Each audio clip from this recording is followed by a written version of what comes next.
melaporkan kepada pihak Kejaksaan Tinggi Jambi.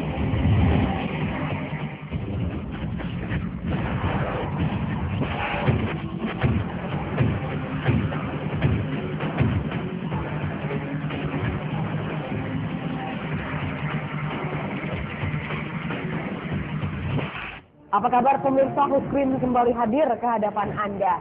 Berbagai kasus akan kami kupas secara mendalam. Bersama saya Aulia Zahra, kita simak ulasan Hukrim selengkapnya.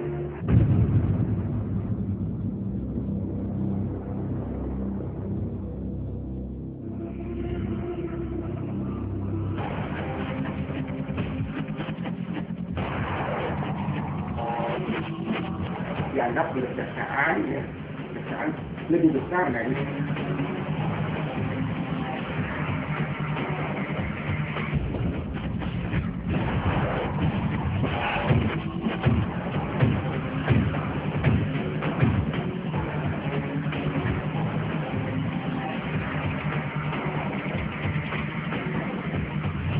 Kasus dugaan korupsi pendapatan negara bukan pajak atau PNBP program studi kedokteran Unja akan masuk episode terakhir.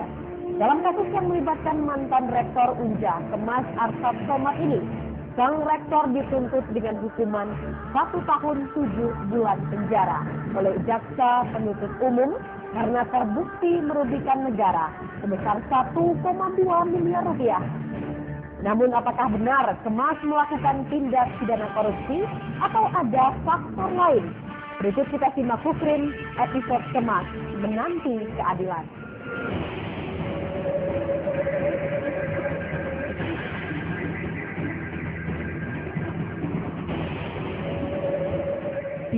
Februari 2013 lalu.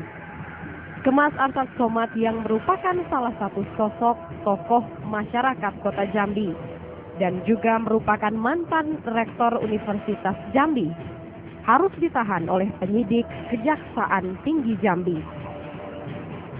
Penahanan dilakukan usai penyidikan Kejati atas dugaan keterlibatan Kemas dalam kasus dugaan korupsi pendapatan negara bukan pajak program studi kedokteran Unja pada tahun 2006-2009 dengan kerugian negara mencapai 1,2 miliar rupiah.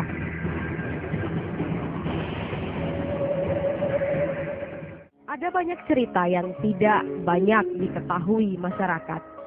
Kenapa fakultas kedokteran tersebut bisa berdiri? Apa sebenarnya yang melatar belakangi pendiriannya? Dan siapa saja yang terlibat dalam pendirian satu-satunya fakultas kedokteran di Provinsi Jambi tersebut? Berikut kita simak wawancara eksklusif Jambi TV bersama Kemas Arsyad Somad. Saya ingin menjelaskan duduk persoalannya. Duduk persoalan yang dituduhkan selama ini bukan saya. Berkaitan dengan program pendidikan PSPD Unja itu, ya, itu dasar untuk berlaku di Jambi ini. Kenapa? Karena permintaan rakyat Jambi.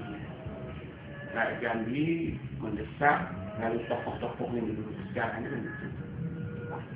Ada tokoh-tokohnya minta kepada Universitas Jambi atau Unja, ya, lalu Pemda semacam, agar di Jambi ini didirikanlah fakultas kedokteran. Tahap pertama tidak itu melalui program studi dulu. Ini juga termasuk inisiatif dari antara Pak Zulkifli dulu. Sehingga akhirnya singkat cerita keluarlah surat izin operasional dari Direktorat Jenderal Pendidikan Tinggi. Nah kemudian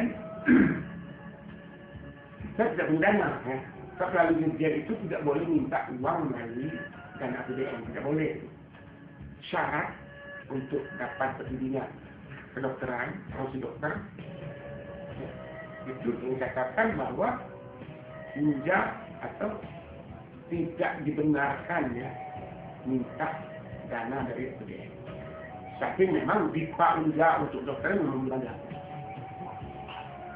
Nah sekarang bagaimana? Dituntutan Rakyat Jambi, ya, Karena kita Jambi ini kan rakyat ini ingin betul agar ada dokter-dokter dari anak-anak daerah ini, agar ada dokter dari anak-anak daerah ini. Itu paling tidak.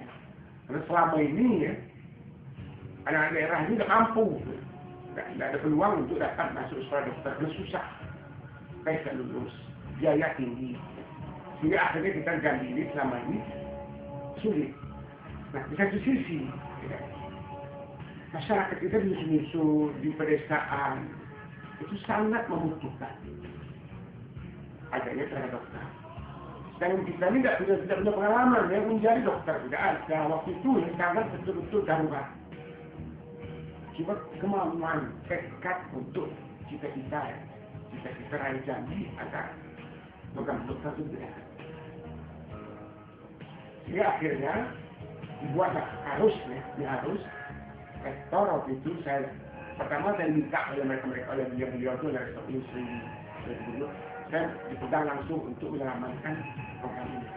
Tapi kita tidak punya dokter sini, India tidak punya fakultas dokteran, tidak punya fakultas, sehingga kita akhirnya dengan industri itu kita buatlah SK surat keputusan pengelolaan. Nah, pengelola ini harus kita bayar,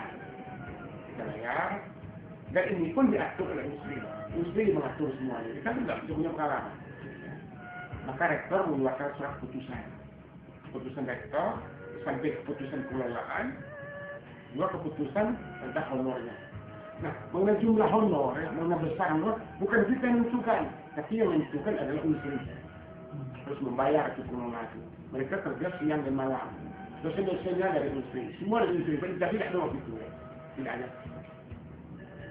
Pengelola ini kita ambil 2 orang dokter, sedangkan rektor ini semua sebagai ya kesehatan ya betul. Ada 2 harian. Untuk rektor kan ada 2 harian, itu Pak Hamid ya. Mengenai besaran itu kita menganut, nah itu memang tidak boleh mengambil uang negara. Maka kita berpedoman kepada industri, oleh industri dianjurkan sebagai ini exemption non-regular. Jadi status kita ini bukan negeri, ya, standarnya pun standar reguler di industri. Jadi katakanlah besar itu harus mereka letaklah tim dari industri ditambah dengan tim dari Unja sendiri itu. Nah ini diajukanlah dengan besar ini diajukan oleh 2 harian kepada rektor untuk dibuat SK. Enggak ada SK. Tidak boleh kalau tidak ada SK tidak bisa. Oleh saya ini saya disposisikanlah kepada pembantu rektor pada bidangnya ya, mana uangnya itu. Orangnya tidak ada soalan. Orangnya tidak ada soalan. Tapi berapa itu besarnya? Saya juga tidak ngerti, tidak tahu. Dan Unja pun juga tidak tahu. Tapi sebagai rektor, saya disposisikanlah untuk dinilai oleh bidang keuangan PA2. Meski demikian, adanya proses hukum tetap berjalan di bawah komando Kejaksaan Tinggi Jambi hingga digelarnya sidang kemas di Pengadilan Tipikor Jambi sejak 21 Maret lalu. Lalu seperti apakah jalannya persidangan kemas? Sukrim akan kembali usai pariwara berikut ini.